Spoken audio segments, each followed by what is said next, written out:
apparently it was a STEMI, from what I understood. So, yeah, they called it LAD, which was the left arterial descending, and the RCA, right coronary artery.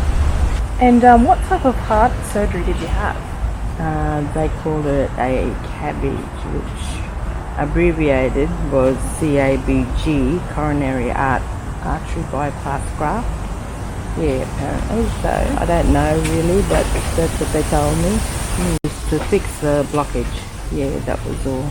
All that morning, as we were getting ready, packing the car up and stuff, I just had this indigestion central to my chest, right through between my shoulder blades.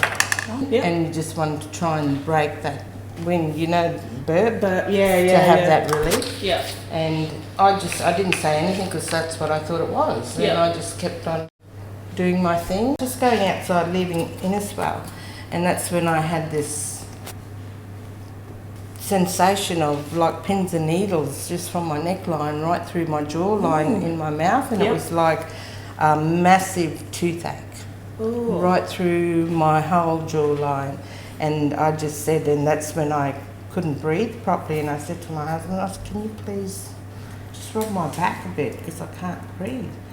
He said, you sure you're right? And I said, yeah, I'm fine, I just can't breathe. But I didn't tell him about that sensation I had. Or the symptoms that symptoms that I was getting. Yeah. I thought it'll be fine, I'll get over it. But no, kept on getting worse where I couldn't breathe properly, and I didn't say nothing. I kept on driving because we had to be there at a certain time.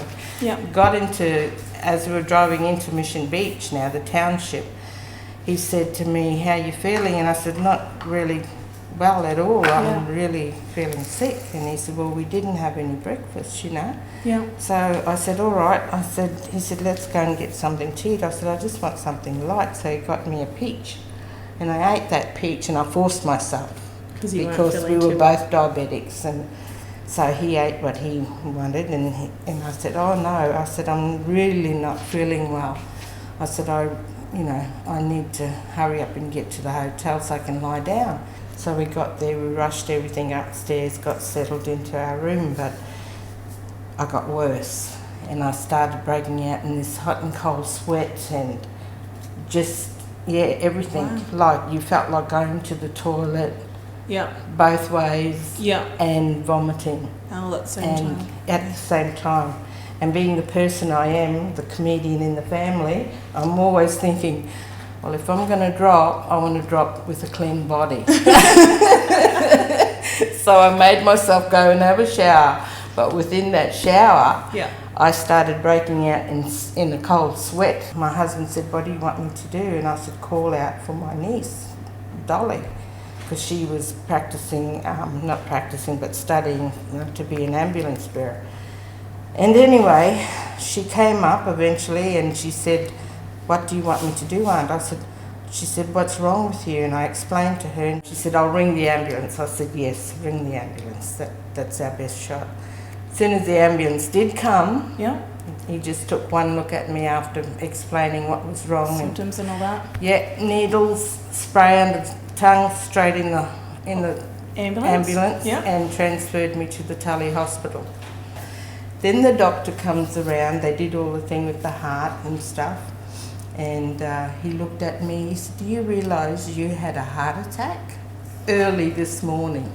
Wow. And I said, really? I said, are you joking? And he said, here. And he showed me the heart thing that they did. Oh, yeah. With your heartbeat. Yeah. When I had a look at it, our heart goes up and down like this. Mine went like that. And then it just went straight, and then it started again, and then it just went straight. So he said, yes, you did have a heart attack. Wow. So they admitted me in. I stayed in there for at least 3 days before they transferred me back to Cairns Base Hospital into the coronary cardiac ward.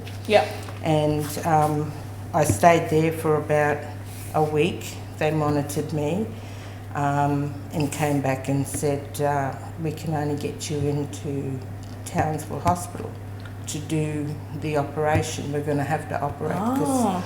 the results come back 99% blockage in my arteries. Yeah. Jeez. And they said, we just can't understand, you know, that you're still here.